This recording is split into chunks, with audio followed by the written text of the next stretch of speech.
आप ये वीडियो देखिए। कृपया आप गुरुकुल में रख लीजिए ना। कैसे नहीं कह रहे, सच्ची कोई परिस्थिति है, घर में हम नहीं रह सकते। का बेटा बता रहा था कि आप उसे पूजा पाठ भी नहीं करने देते हो। पूरी सारा दिन पूजा पाठ करता रहता है। सुबह मंदिर चला जाता है, वहाँ सारा दिन रहता है। शाम को चला जाता है, 4 घंटे बाहर रहता है। मैं कहा जितना उतना ही कर लो। ये सारा दिन करता रहता है, सारा दिन।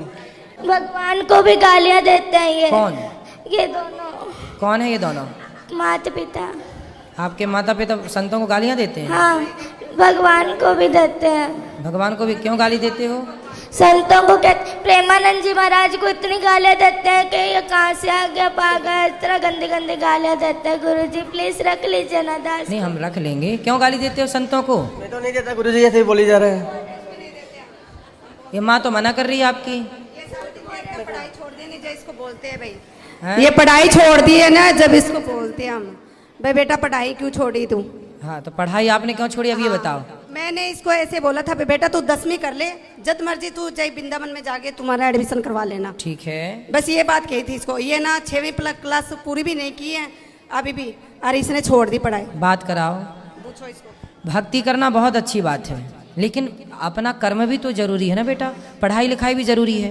पहले पढ़ाई लिखाई कर लो और पढ़ते लिखते फिर भगवान का चिंतन भी बना रहे। गुरुजी आपने कल कथा में कहा था कि एक बार सबको तो 2-3 बार सबको मौका दो। हमने बहुत बार इनको मौका दिया, फिर आपने कहा था उसका परित्याग कर दो। इसलिए दास ने ये निश्चय लिया था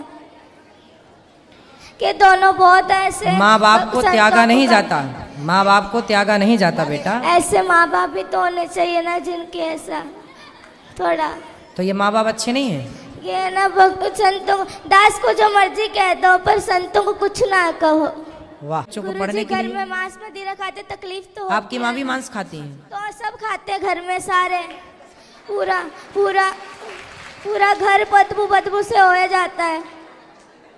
पूरे घर में बदबू लाते हैं। कहीं कहीं उसका सिर पकाते हैं, कभी उसके हाथ पकाते हैं। बहुत कष्ट होता है दास को। देखो बच्चा रो रहा है और तो मुर्गी खा रही हो मैया। प्लीज गुरुजी रख लीजिए ना दास। रख लेंगे बेटा। अभी रख लीजिए ना प्लीज। ठीक है, अभी रख लेते हैं। ठीक है, ठीक है, अभी रख लेते हैं। तो मैया मांस क्यों खाती हो इतना ज्यादा कि बच्चे देखे? देखिए बच्चों के देखो इतने। आप लोग ना जो हत्या करते हैं, बच्चे कोमल होते हैं, बच्चे किसी का दर्द समझते हैं। आप लोग बताइए, बड़े होके किसी का दर्द नहीं समझ रहे हैं। माइक दीजिए पीछे। मांस खाने वाली मैया से बात कराओ। मैया खड़ी हो जाओ।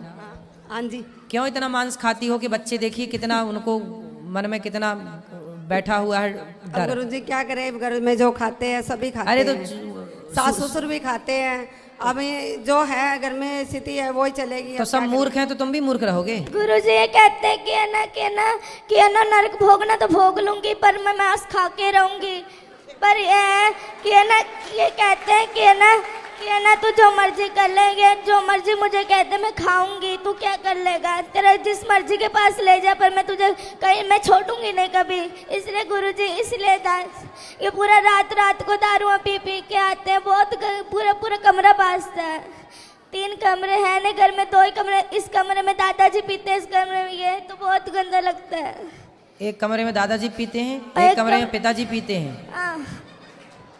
अब कैसे कोई भगवान का नाम जप ले? तकलीफ तो हम अपना। आप लोग यदि ठीक हो जाओ तो दादा दादी की तो छोड़ दो, हम अपना अपमान सह लेंगे, पर हमारे बच्चे देखिए माँ बाप बच्चों की खुशी के लिए क्या नहीं करते। और आपका बच्चा कितना अच्छा है कि आप लोगों को शराब मांस से दूर रखने की कोशिश कर रहा है। देखिए बच्चा अपने माँ बाप से स्ट्रगल कर लड़ रहा है कि छोड़ दो हर बुरी चीज को।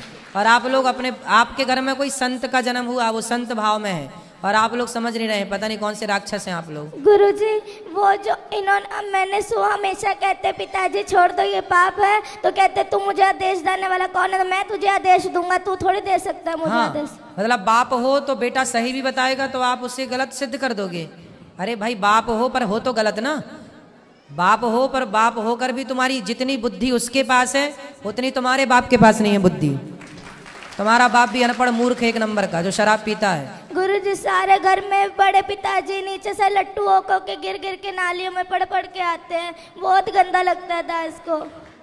सही है। रातों रात लड़ाई। तुम्हारे वंश में कोई बहुत बड़ा पुण्य था किसी का कि ऐसा भक्त का जन्म हो गया, वरना तुम सबको यही बचाएगा नर्क जाने से, वरना तुम सीधे नर्क की टिकट। गुरुजी घर में बहुत गंदे गंदे गालियां निकालते हैं ये सारे, लड़ाई अपने भाइयों से लड़ाई करी हुई है, सबसे लड़ाई करते हैं ये, और बहुत गंदे गंदे गालियां निकालते हैं ये। आप इनसे कहते गालियां मत निकाला करो किसी को, और जैसे वो वाली नहीं, वो गंदी गालियां होती है वो निकालते हैं ये। क्यों गंदी गालियां बोलते हो? बच्चे सुनते हैं, अच्छा प्रभाव पड़ेगा? नहीं बोलता गुरुजी। अच्छे शब्दों का बेटा बच्चों के साथ ना मर्यादित रहना चाहिए। जो आप कर रहे हैं उसका बहुत बड़ा प्रभाव बच्चों पर पड़ता है, अच्छा और बुरा दोनों। इसलिए थोड़ा माँ बाप को ना जिम्मेदारी से रहना चाहिए। और शराब छोड़ देने से क्या आफत आ रही है आपको? मांस छोड़ने से क्या भूखन मर जाएंगे आप? हम तो नहीं खाते मांस, वो भी नहीं खाता बच्चा।